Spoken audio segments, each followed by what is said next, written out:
చేసేది పోయి పెడుతుంది.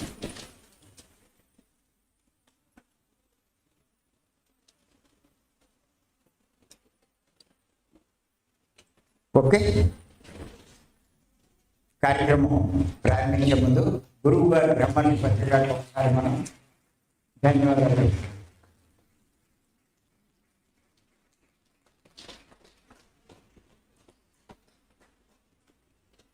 మనం 4 రోజుల నుంచి కబీర్ మహాశయుని యొక్క సందేశాలు తెలుసుకుంటున్నాం.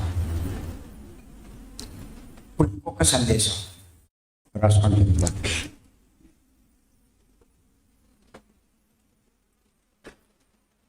వజ్రాలు రాసులుగా లభించవు.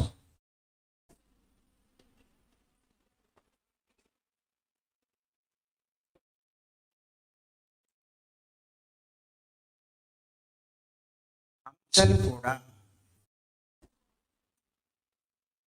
వరుసలుగా ఉండవు. వజ్రాలు రాజులుగా లభించవు. హంసలు కూడా వరుసలుగా ఉండవు. సింహాలు కూడా గుంపులుగా ఉండవు.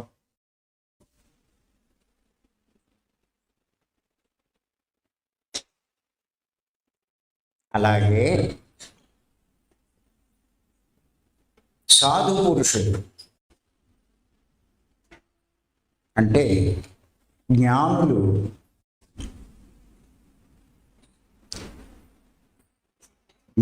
కూడా గుంపులుగా తిరగరు.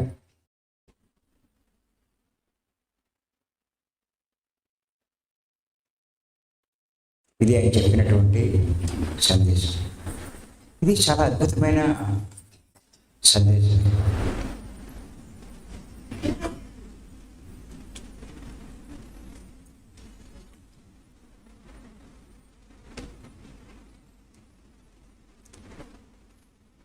మనకి ఒక్కసారి తెలుసుకుందాం అని చెప్పింది. వజ్రాలు రాసులుగా లభించుకున్నారు. రాసులుగా ఉండేవి ఏంటంటే గులకర, విలువలేనివి, విలువైనవి, విలువ కట్టలేనివి. ఎక్కడో ఒకటోరా దొరుకుతుంది అంతే. రాళ్ళ గుట్టలు ఎన్నైనా ఉంటాయి, వజ్రాల గుట్టలు ఉండవు.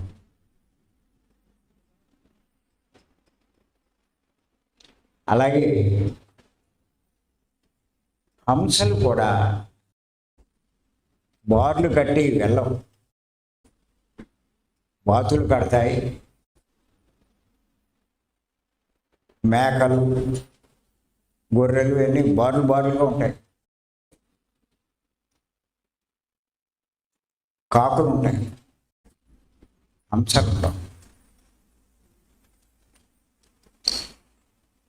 అలాగే సింహాలు కూడా గుంపులుగా ఉండవు.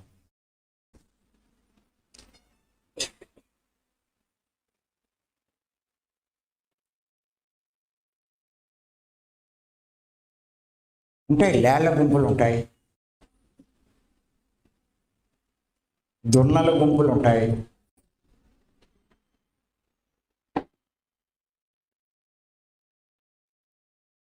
ఆవుల గుంపులు ఉంటాయి.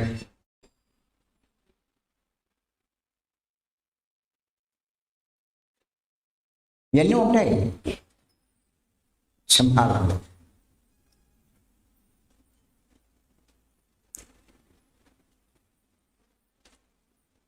అలాగే ఉన్నాడంటే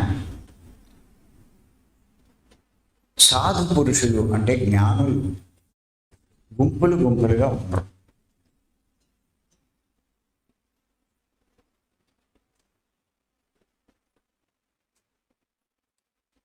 మీకు ఇది అర్థమవుతే ఈ ధ్యానంలోకి అందరూ ఎందుకు రారో మీకు అర్థమవుతుంది.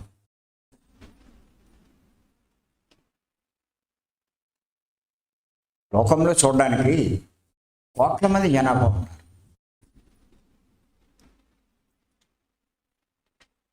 కానీ ఈ జ్ఞానం కోసం ఈ ధ్యానంలోకి వచ్చిన వాళ్ళు ఎంతమంది అంటే చాలా స్వల్పమే.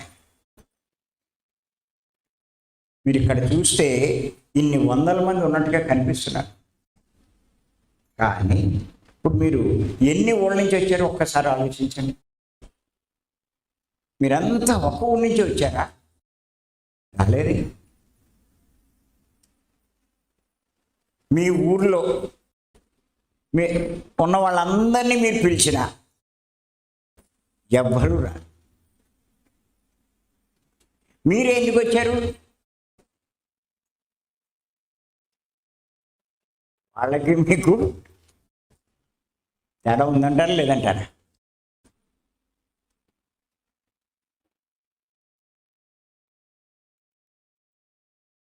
వజ్రాలు గుట్ల కింద ఉంటాయా? జ్ఞానకాంక్ష ఉన్న వాళ్ళు గుట్లుగా ఉంటారా? ఉండరు.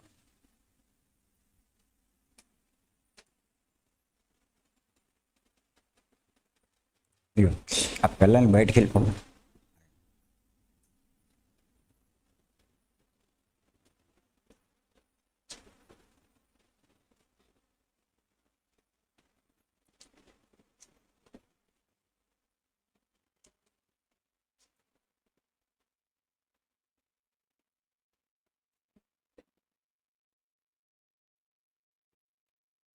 ఊరికొకడు ఉంటే గొప్ప అండి.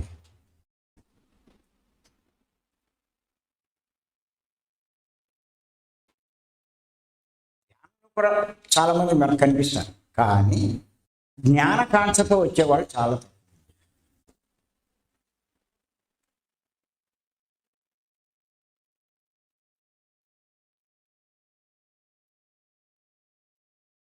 అందుకే అంటాను నేను, ధ్యానంలోకి వచ్చిన వాడు 300 జన్మలు దాటి ఉంటే ఉండొచ్చు, కానీ ఇక్కడికి రావాలి అంటే, జ్ఞానం కోసం రావాలి అంటే 350 జన్మలు దాటితే తప్ప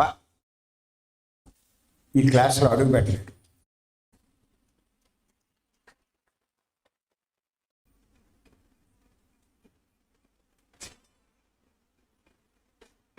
మీరు నేనేదో గట్టిగా మాట్లాడతాను, నాకు గట్టిగా మాట్లాడితే మీరు తిడతాను అనుకుంటా. ఈయన గట్టిగా చెప్తున్నాడు అనుకోరు.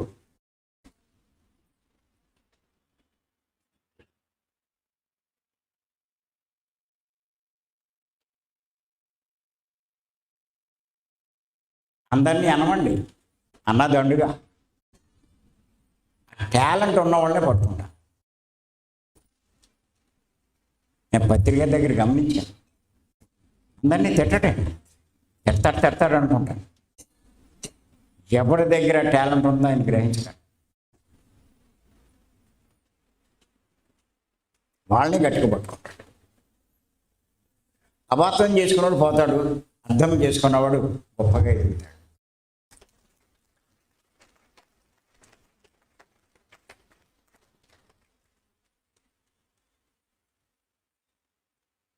ఇక్కడ మీరు డబ్బు ఉన్నవారా లేనివారా అన్ని సంబంధం లేదు. స్త్రీల పురుషుల అది కూడా మీకు సంబంధం లేదు. మీ జ్ఞానమే లెక్క. నేను అవి కూడా చూడను, అవి పట్టించుకోను.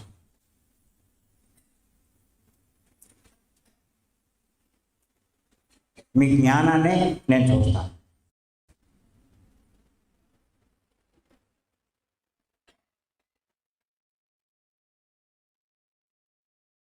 పుట్టగానే పరిమళిస్తుందంట.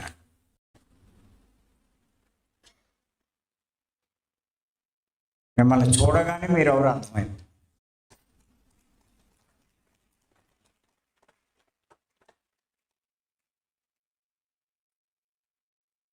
వజ్రమే కాదని ఎవడు అంటలా, కానీ అదేమైందంటే మట్టిలో కప్పడిపోయింది.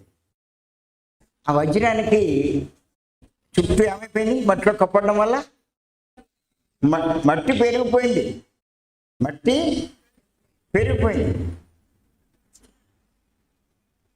మరి దాని షైనింగ్ కనిపిస్తుందా? కనిపించదు. ఏం చేస్తారు అప్పుడు? దాన్ని సానబెట్టి ఆ పైన ఉన్న మట్టి అంతా తీయాలి. మరి వజ్రాన్ని అంటే అలా అరగదీస్తారు, మిమ్మల్ని ఎలా అరగదీయాలి?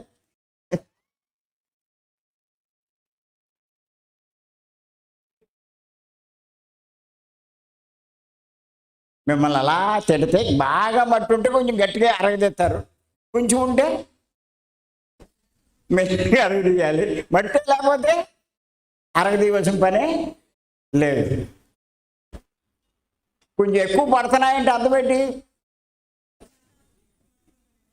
ఎక్కువ మట్టి ఉందని ఆయన బాగా చెప్తున్నాడు.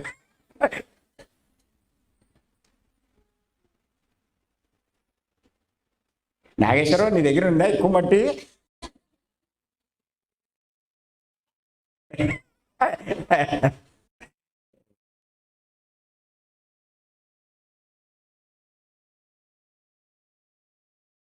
ఈ ఆధ్యాత్మిక మార్గంలో వజ్రాలు లాంటి వాళ్ళే మీరంతా.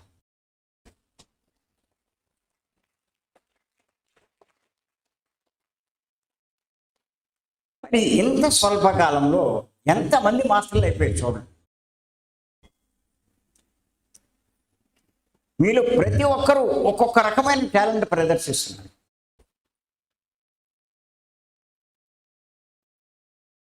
ఇంకా మీరు కొంచెం శ్రద్ధ చూపిస్తే మిరకిల్ చేస్తారు.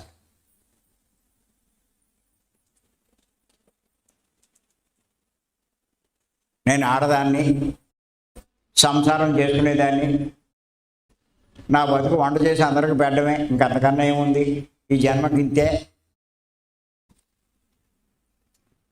మీరు ఆడదాన్ని అనుకుంటే అంతే. నేను ఈ శరీరం కాదు, నేను ఆత్మను అనుకుంటే మీ ఒరిజినాలిటీ బయటకు వస్తుంది. నేను పురుషుణ్ణి అని అనుకుంటే మీలో అహంకారం బయలుదేరుతుంది. నేను ఆత్మను అనుకుంటే మీలో జ్ఞానశక్తి పెరుగుతుంది.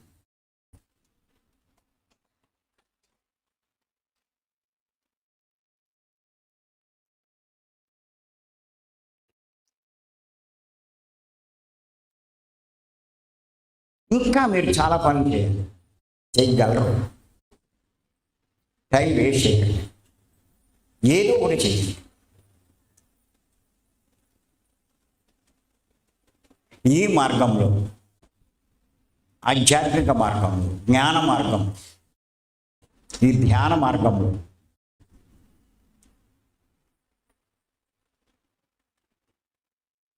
మీరు ఎటువంటి టాలెంట్ ప్రదర్శించగలరో ప్రదర్శిస్తూ ఉన్నారు.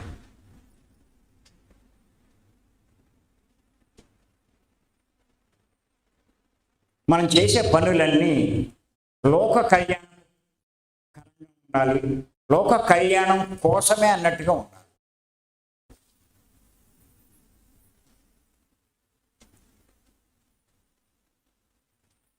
అప్పుడు మీ టాలెంట్కి తోడు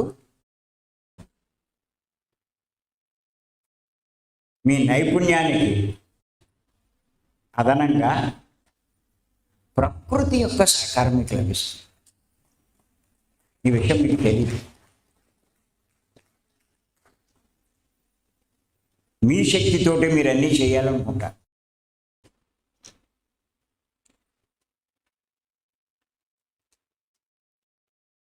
చాలామంది ఏమంటారంటే మీ ఆశీర్వాదం ఉంటే చేసేస్తానంట. ఇప్పుడు మీ అందరికీ నా ఆశీర్వచనాలు ఇచ్చేసాను, ఏం చేస్తారో చూడండి.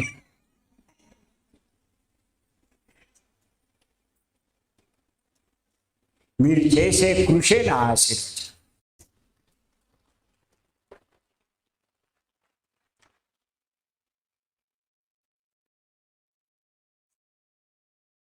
చెప్పినవి ప్రతిదీ రాసుకోవాలి, మననం చేసుకోవాలి.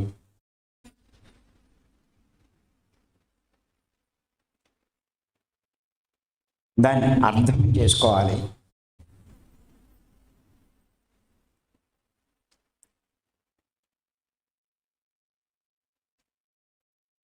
మీకు తెలియకుండానే దాన్ని ఆచరణలో పెడతారు.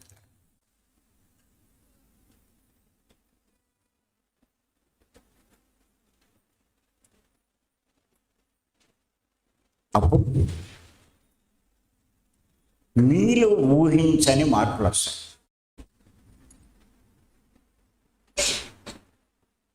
అందరూ ఆశ్చర్యపోయే విధంగా అలాంటి మార్పులు వస్తాయి.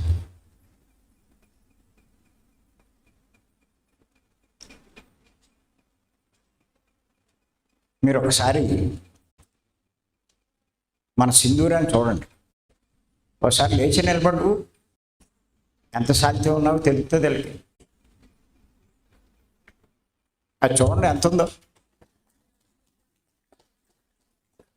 ఎన్ని పనులు చేస్తుంది. శాలరీ కాదు ఇక్కడ కావాల్సింది.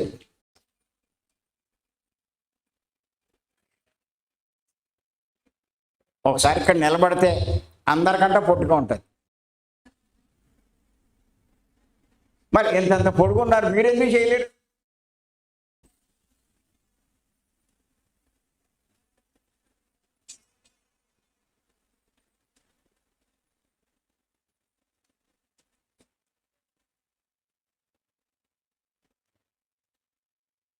ఇక్కడ జ్ఞానేశ్వరు అరస ఉన్నారు. మీరు చూడండి, ఇక్కడ కూర్చుని అలా రాస్తూనే ఉన్నాడు. మన లంచ్ అయిపోయాక మాట్లాడించండి, ఎన్ని చెప్తాడు. మనకి ఇంకా కొంతమంది వచ్చారు, పైన పడుకుంటున్నారు, దొరుకుతున్నారు. భోజనం టైం బట్టి కరెక్ట్గా వచ్చేస్తారు కదా, మళ్ళీ క్లాస్ టైంకి వెళ్ళి పడుకుంటారు.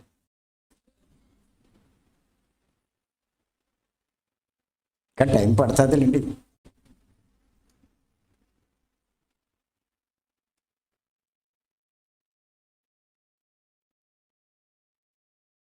ఎంత అద్భుతమైన ఎగ్జాంపుల్ అండి.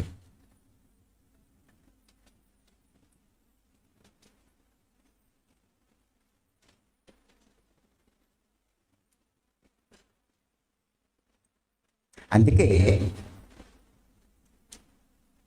భక్తి గారు ఏమంటారంటే,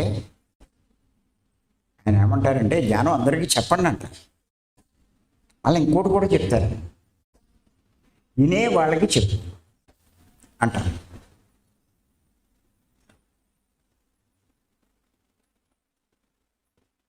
మీరేమంటారు? మీరు చెప్పమన్నారు, చెప్పానండి, వాళ్ళు ఎంటలో లేదండి అంటారు.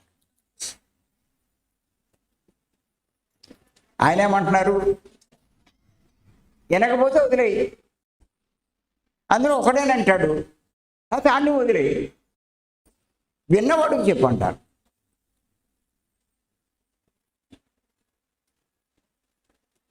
నువ్వు చెప్తే వచ్చేయాలని ఉందేంటండి.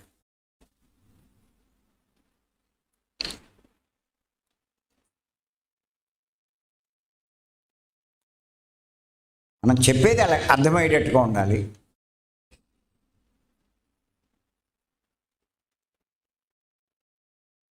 మనం సత్యం చెప్పాలి.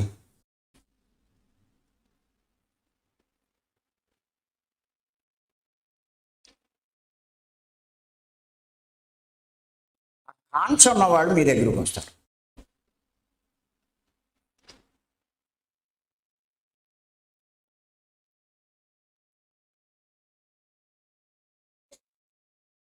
నేను ఒకటే చెప్తూ ఉంటాను,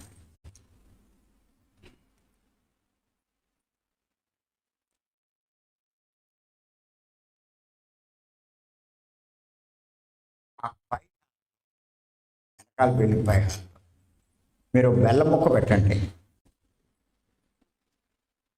ఎక్కడెక్కడ ఉన్న చీమలు అక్కడికి వస్తారు. ఆ బెల్లం ముక్క పెట్టి మీరు బయటలో అనౌన్స్ చేస్తారా? బెల్లం పెట్టాను, మీరు అందరు రండి. మరి అనౌన్స్ చేయకపోయినా ఎలా వస్తున్నాయి?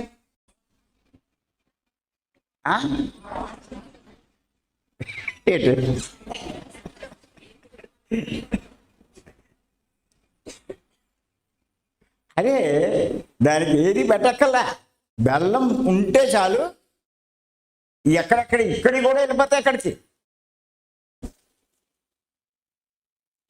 అదే బెడ్ మొక్క పెట్టండి, మీరు మైకులు పెట్టినా, లౌడ్ స్పీకర్లు పెట్టినా, ఆ చెవు దగ్గరికి వెళ్తే ఆ చెవులో ఊదినా, అక్కడ బెడ్డ పెట్టాను దామ్మ అని అడిగినా, చచ్చినా కావాలంటే నువ్వు వెళ్ళి అంటది. నీకు భాష వస్తుంది. కానీ బెల్లం పెడితే ఎక్కడెక్కడనే వస్తాయి. బెల్లాన్ని ఏమైనా చెవుల దగ్గరికి తీసుకెళ్ళాలా? అవసరం లేదు. పాయింట్ అర్థమవుతుంది. రాసుకోవట్లేదు మీరు, భలే అంటున్నారు నైస్గా.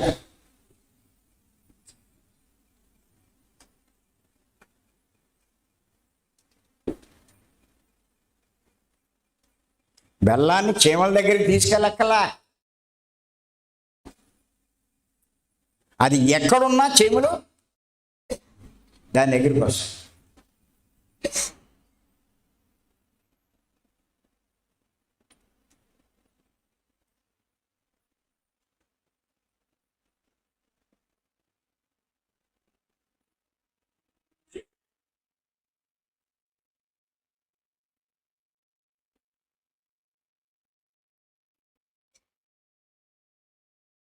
అలాగే మీరు కూడా ఒక బెల్లంలా తయారవ్వాలి.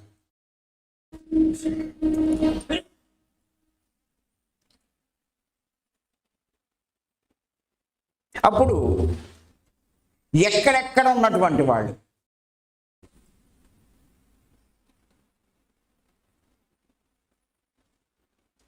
వాళ్ళంతటా వాళ్ళే మీ దగ్గరికి వస్తారు.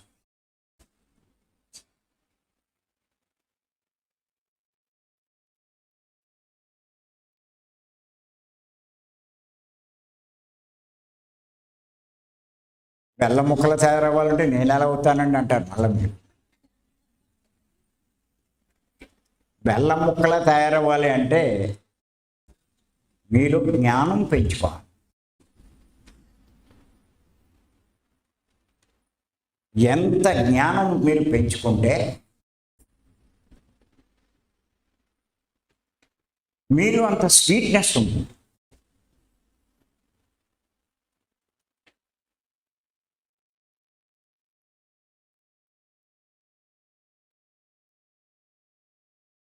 అప్పుడు ఎక్కడెక్కడో మీ దగ్గరికి వస్తారు.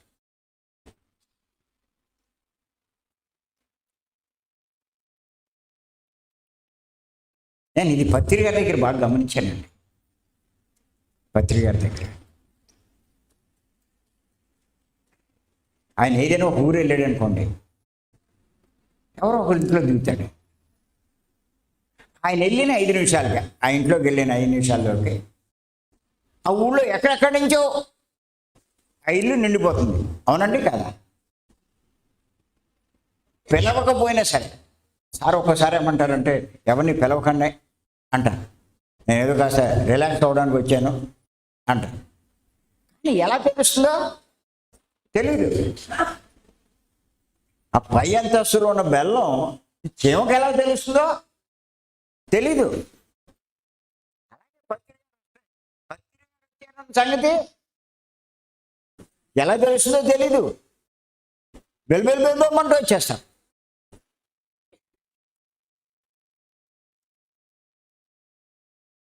అంటే ఆయన బెల్లమంతా తీయగా తయారయ్యాడు. అంటే అంత జ్ఞానం ఆయన దగ్గర ఉంది.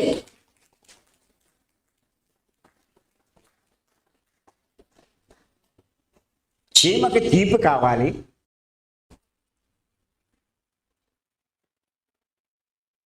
మానవులకు జ్ఞానం కావాలి.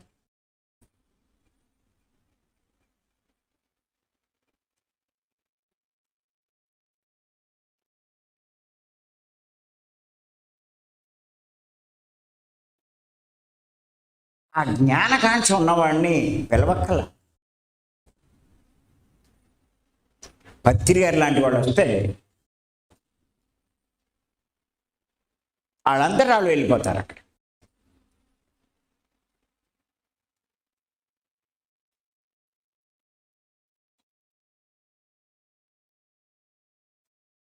నేను ఎన్నో క్లాసులు చూశానండి, ఎన్నో చోట్ల కూడా అబ్జర్వ్ చేసి, చాలా చోట్లకి వెళ్ళినప్పుడు ఆర్గనైజర్స్ ఏమంటారంటే, పత్రికలు ఒక్క పావు గంట ఆగండి వచ్చేదిరిగాను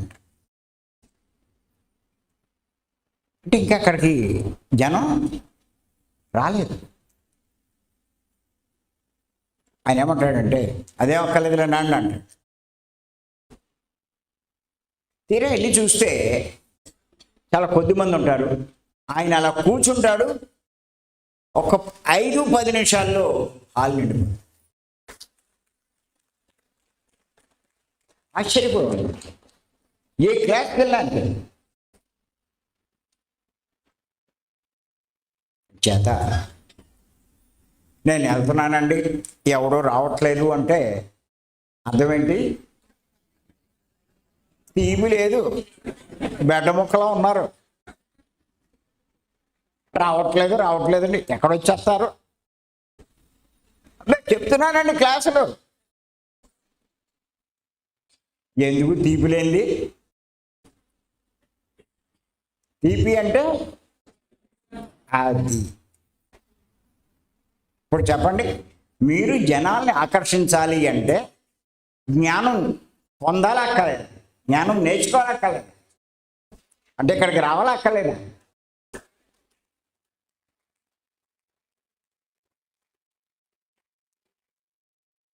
మనం జూమ్లోకి రావాలక్కర్లేదా?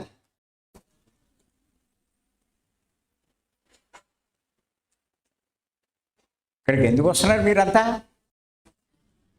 తీయగా తయారవడానికి.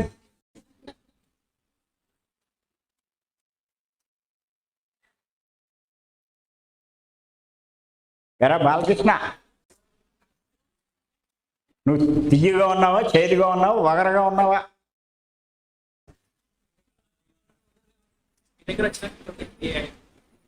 కొద్దిగా తీపి అయిపోయి అప్పుడే.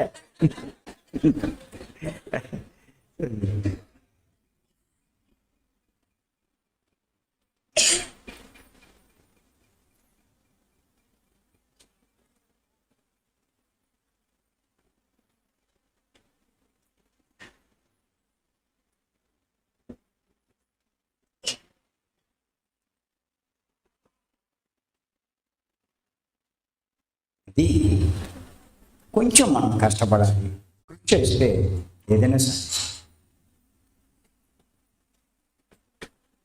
పత్రిక గారు ఎప్పుడు చెప్తూ ఉంటారు, లోకంలో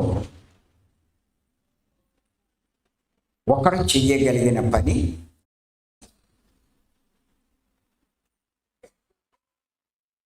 ఎవడైనా చేయగలుగుతాడట.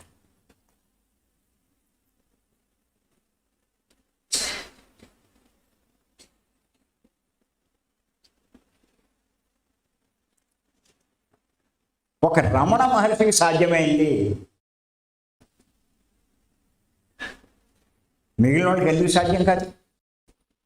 ఓ పత్రిక గారికి సాధ్యమైంది, మిగతా వాళ్ళకి ఎందుకు సాధ్యం కాదు?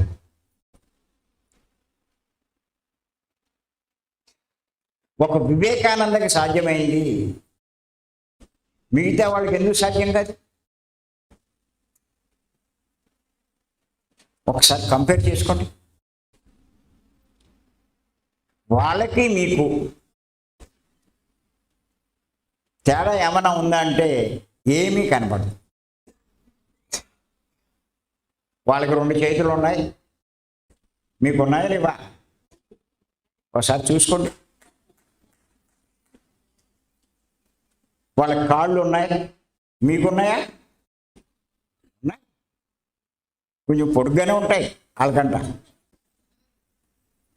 వాళ్ళకి తల ఉంది, మీకు తల ఉంది. వాళ్ళకు నోరుంది, మీకు నోరుంది.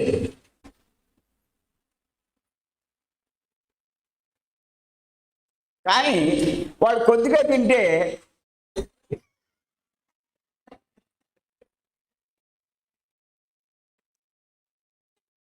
మీరు కుంభాలు కుంభాలు. వాళ్ళు ఒకదానికి ఉపయోగిస్తే అవన్నీ మనం ఇంకో దానికి ఉపయోగిస్తాం. వాళ్ళు ఎలా అవుతాం?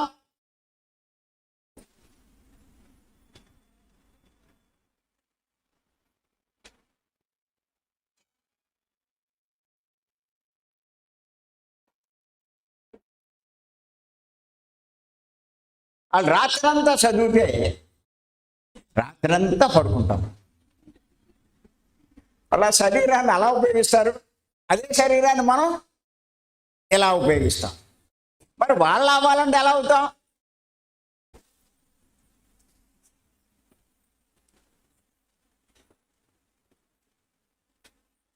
వాళ్ళకి ఎవరి మీద మమకారాలు ఉండవు, కానీ మనకి అంతులేని మమకారాలు. ఎవరి మీద?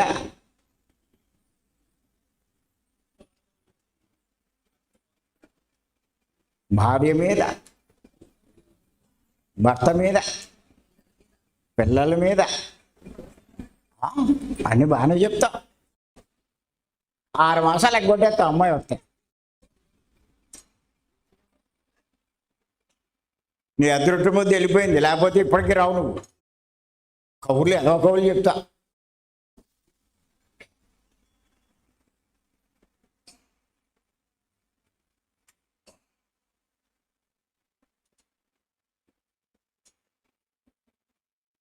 వాళ్ళకి దేని మీద మమకారం ఉండదు. ఎలాగండి అంటారు. ఎలాగండి అంటే ఇంతే, బెడ్డ ముక్కే.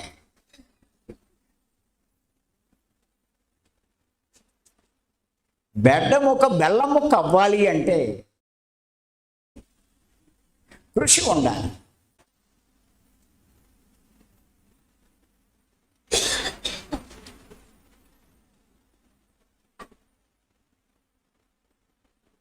జ్ఞాన మార్గంలో కృషి ఉండాలి.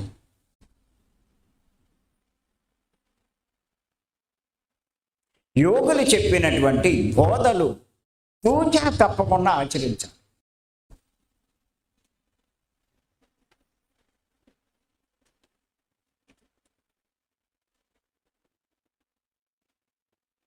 ఇప్పుడు కబీర్ మహాశయులు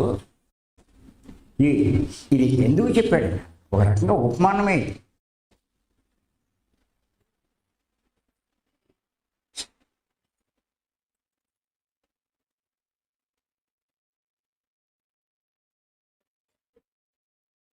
వినేసి కరెక్టే అని చెప్పింది అనుకోవడానిక? అవును, కరెక్టేగా.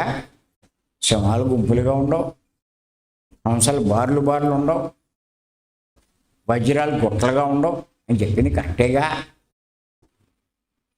అని వదిలేస్తారు. అలా వదిలేయడానికి కాదు, మన గురించి చెప్పాడు.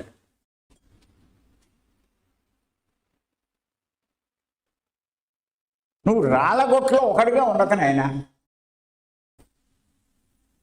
వజ్రాల్లో ఒకటిగా ఉండు. అది ఆన్సర్.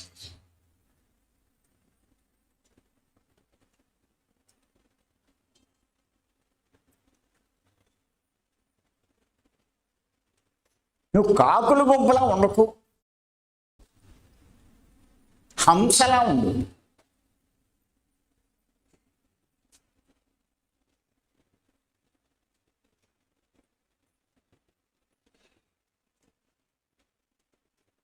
అడవి దొన్నలు,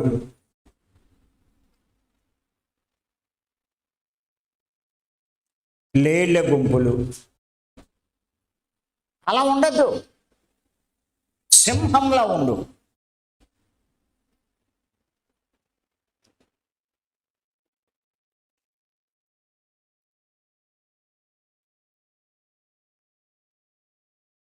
వెయ్యి దొన్నలు ఎదురుగుండా వస్తున్నా సరే సింహం భయపడు. అవి 1000 ఉన్నా సరే ఇది అరిచిందంటే కకావికలైపోతాయి.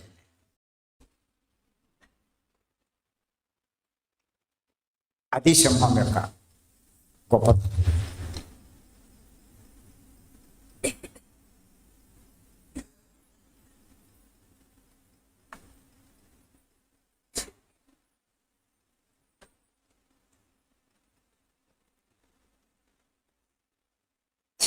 ఎంత ఇందులో ఉందో ఒక్కసారి చూడండి.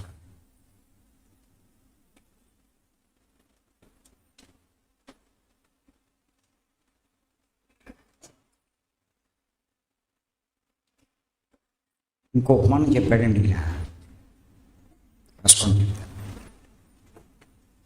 కొంచెం కోరిలేటెడ్, దీనికి అవినాభావ సంబంధం ఉంది ఈ ఉపమానం అని చెప్పింది ఈ సందేశం.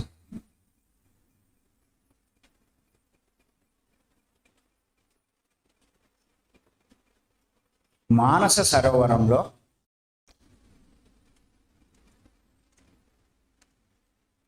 హంస,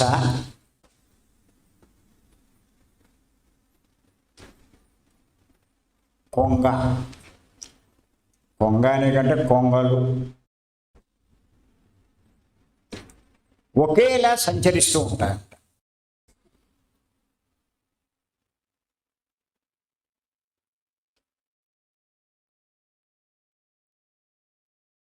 హంస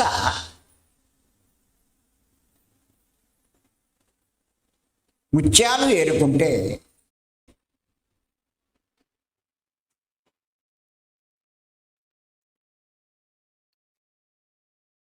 కొంగ చేపలను ఏరుకుంటుంది.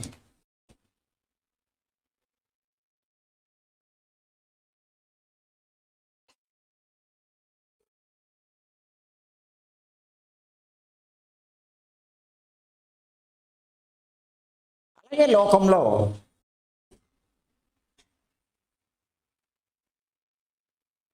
అజ్ఞానులు ఉంటారు, జ్ఞాని ఉంటాడు.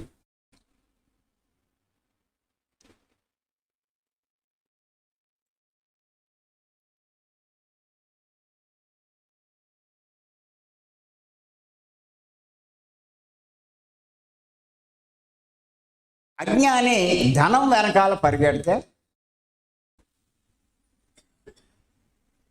ధనాన్ని సంపాదించుకుంటూ ఉంటే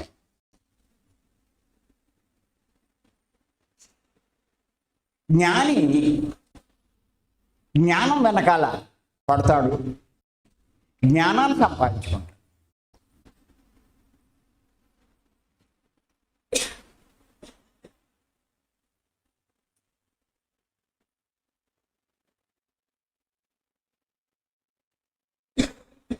అంచేత మరి మీరు కొంగో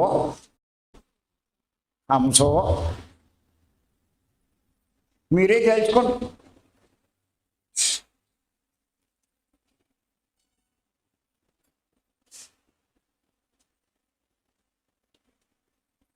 భీమవరం రండి అంటే ప్రతి నెల వెళ్ళిపోవాలండి, పోలే ఇంటికాడే ఉండండి.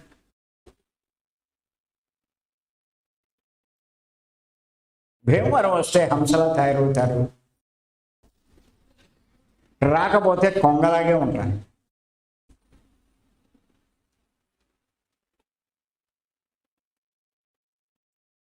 చేపలే ఏరుకుంటారు, చేపలే తింటారు, తినకపోతే ఎలాగంటారు?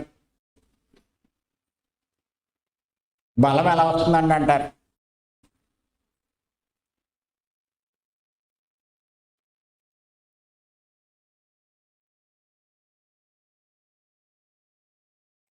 ఒక్కసారి ఆలోచించండి, కబీర్ చెప్పిన ఈ మాటల్లో ఎంత అర్థం ఉంది మనకి.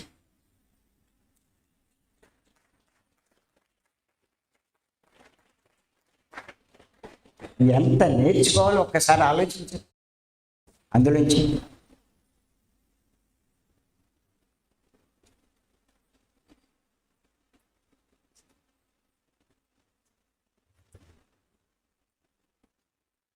ఇది చూస్తుంటే నాకు ఆశ్చర్యం వేస్తుంది. ఎంత అద్భుతమైన సందేశం ఇందులో, ఎంత ఆలోచించవలసింది ఉంది. ఆయన సందేశాన్ని బట్టి మనలో ఎంత మార్పు తెచ్చుకోవాలి.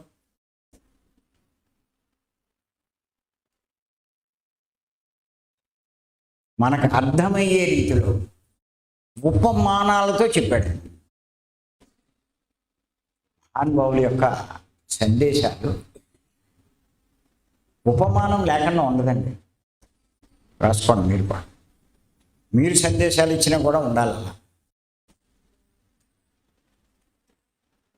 చెప్పేశాం ఏంటి చెప్పేశారు? ఎంటం లేదండి, ఎంటం లేదు.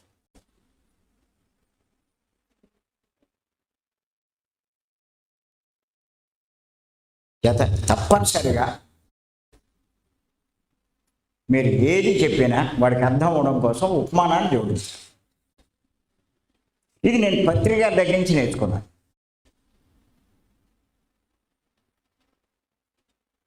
ఏది చెప్పినా ఉపమానం, దానికి సంబంధించిన ఉపమానం ఏదో ఒకటి చెప్తారు.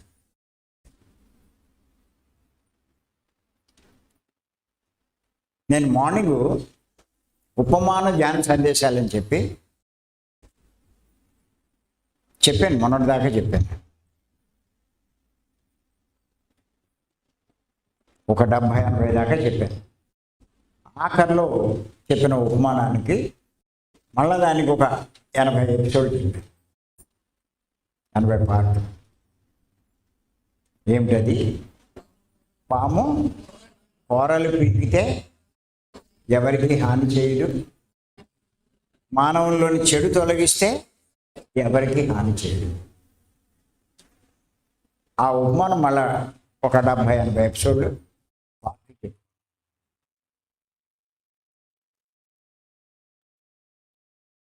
ఇంచుమించి నేను ఈ ఉపమానాలకు చాలా మటుకు పత్రి గారి సందేశాలు, గొప్ప గొప్ప వాళ్ళ సందేశాలు సేకరించినవి.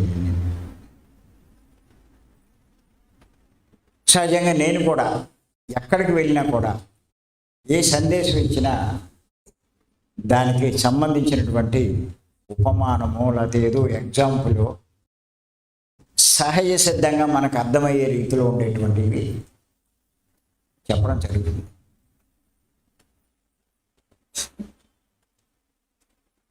సహజంగా ఏంటంటే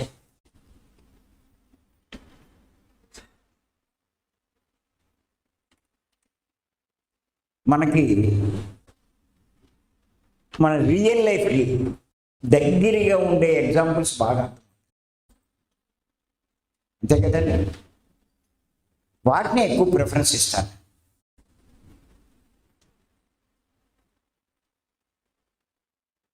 మన రియల్ లైఫ్లో జరిగే సంఘటనల్ని ఉదాహరిస్తే బాగా అర్థం, అయ్యే ఎక్కువ చెప్పడానికి నేను సిద్ధపడుతూ ఉంటాను.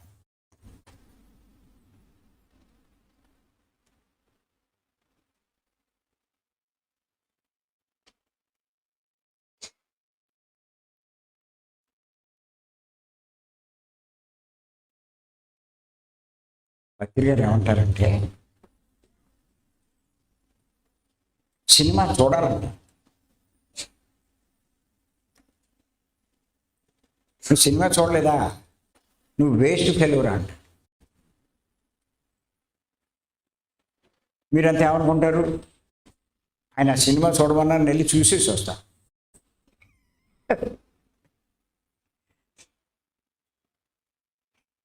కానీ గుర్తెచ్చుకోండి, ఆయన సినిమా చూశాడంటే అందులోంచి ఏదో సందేశం తీసుకుంటారు. మనం సినిమాని వినోదం కోసం చూస్తాం, కాలక్షేపం కోసం చూస్తాం. వాళ్ళకి మనకి అది హంసకి కొంగకి అదే తేడా.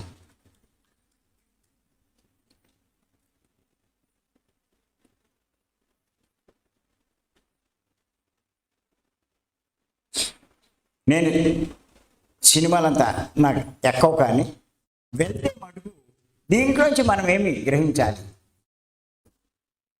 ఆ రకంగా ఆలోచిస్తాం. మీరు అందులో లీనమైపోతారు, ఆ సినిమా అన్నది కూడా మర్చిపోతారు. ఎదురుగుండా ఉన్న ఒక స్క్రీను గుడ్డ మీద అది పడుతున్న బొమ్మలు అన్నది కూడా మర్చిపోతారు, లీనమైపోతారు అందులో. నిజంగా జరుగుతున్నట్టే ఆ విలన్, ఆ హీరోయిన్ ఎత్తిపోయాడనే. సినిమా ఆపైతే స్క్రీన్ ఉంటుంది, ఎక్కడికి ఎత్తిపోయాడు.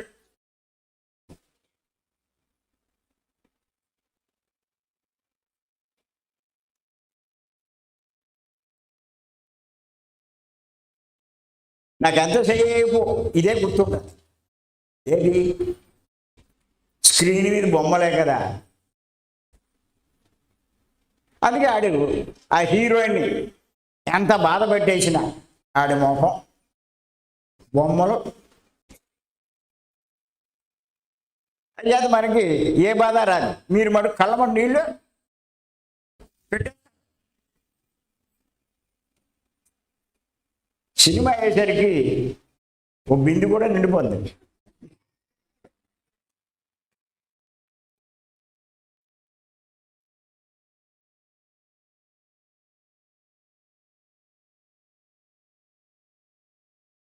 అది గుడ్డ మీద బొమ్మలు, నిజంగా జరిగింది కాదు. మర్నాడు మీరు హైదరాబాద్ వెళ్ళారనుకోండి, వాళ్ళిద్దరూ కారులో ముద్దులు పెట్టుకుంటూ ఉంటారు. ఇక్కడ రేపు చేసుకుంటారు, అక్కడ కారులో ముద్దులు పెడతారు. మీరు ఆశ్చర్యపోతారు, ఇదేంటిది నేను సినిమా అలాగే ఉండదు. మరి మీరు నిజం అనుకున్నారు. మీకు ఆ విలన్ అంటే ద్వేషం.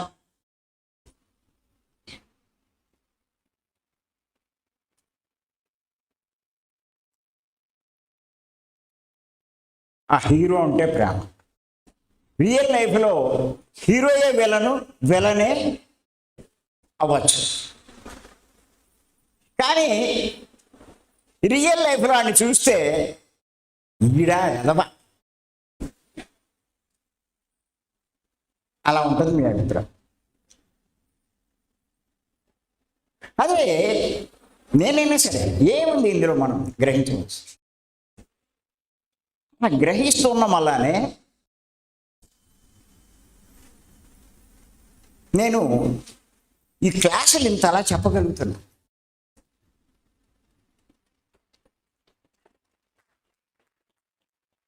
అన్నీ ఫాలో అవుతాను, అన్నీ తెలుసుకుంటా. అక్కలేని వదిలిపెట్టేస్తా, కావాల్సిన ఒకటే ఉంచుకుంటా.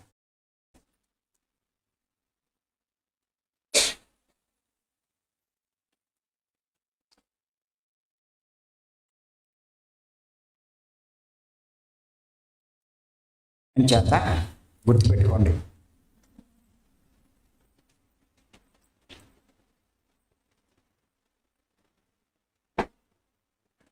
తిరిగి లాంటి వాళ్ళని మనం అనుసరించాలి. వాళ్ళ చర్యలు ఎలా ఉన్నాయి, వాళ్ళ మాటలు ఎలా ఉన్నాయి, వాళ్ళ సందేశాలు ఎలా ఉన్నాయి, వాళ్ళ ఉపన్యాసాలు ఎలా ఉన్నాయి.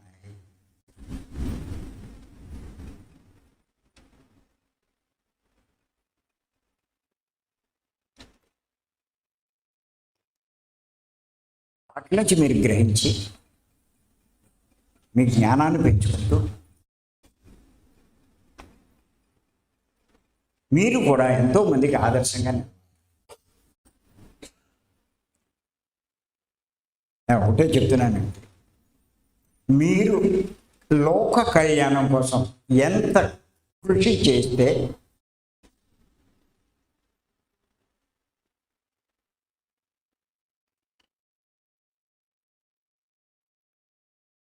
ప్రకృతి యొక్క సహకారం అంత లభిస్తుందని చెప్తున్నాను.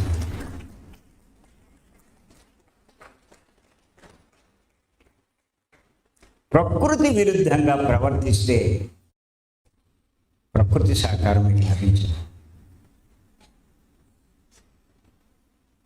మీరు కృషి చేసినా ఎదగలేదు.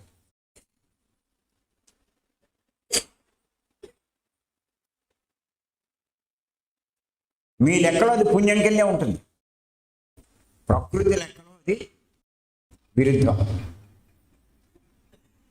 ఆ స్థాయికి మనం ఎదగలేదు, ఆ జ్ఞానం మనకి లేదు. అందుకే మీరు ఎదుగుతాం అనుకుంటారు, పతనం. ఇది చెప్పగలిగిన వాడు గురువు ఒకటే.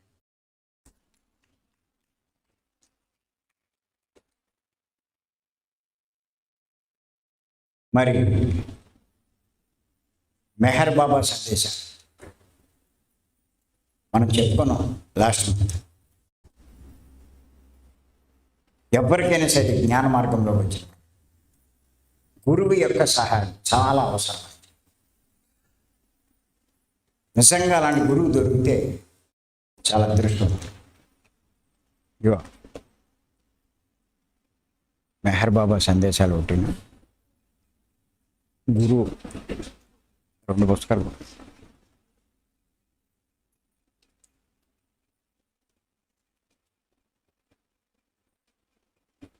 చేత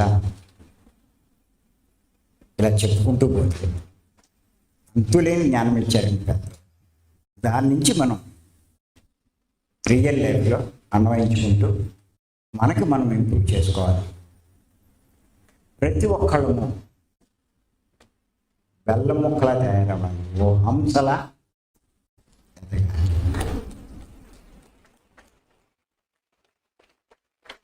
కాకి బతుకుతుంది, హంస బతుకుతుంది. కాకి బతకాలి.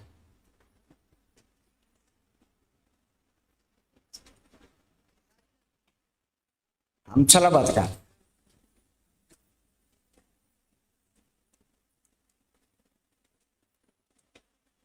గడ్డ ముక్కలు ఉంటాయి, బెల్లం ముక్కలు ఉంటాయి.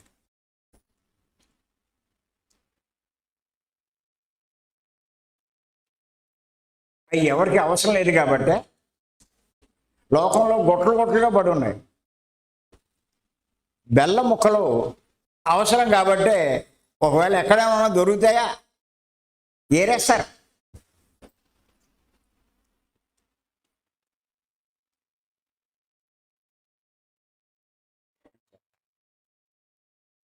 అర్థం చేసుకోండి. ఈ ఉపమానం ఆయన చెప్పాడు అంటే మనల్ని కూడా అలా తయారవ్వమని, తయారవ్వాలి. కాస్త శ్రద్ధ చూపించి ఒక్క 3 రోజులు చెప్తున్నాను. భీమవరం 3 రోజులు, 27 రోజులు మీ ఇష్టం. మేము 30 రోజులు దీని మీద ఉంటాం. మిమ్మల్ని 3 రోజులు అమ్మా.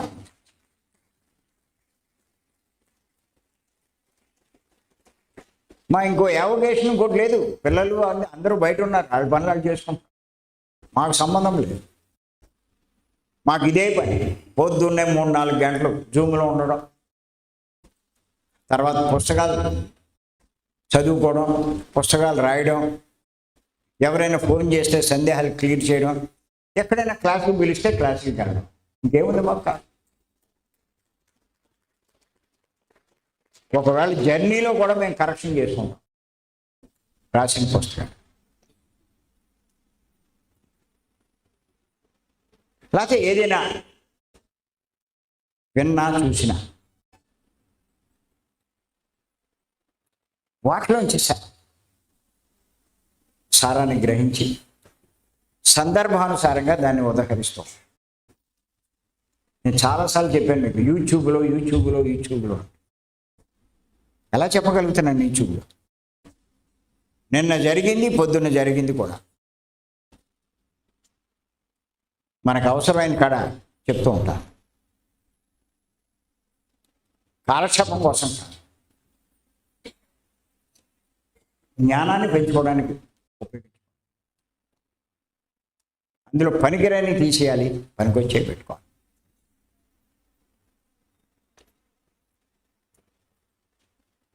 మరి అవకాశం ఇచ్చి మీ అందరికీ చిన్న పుస్తకాలు మీకు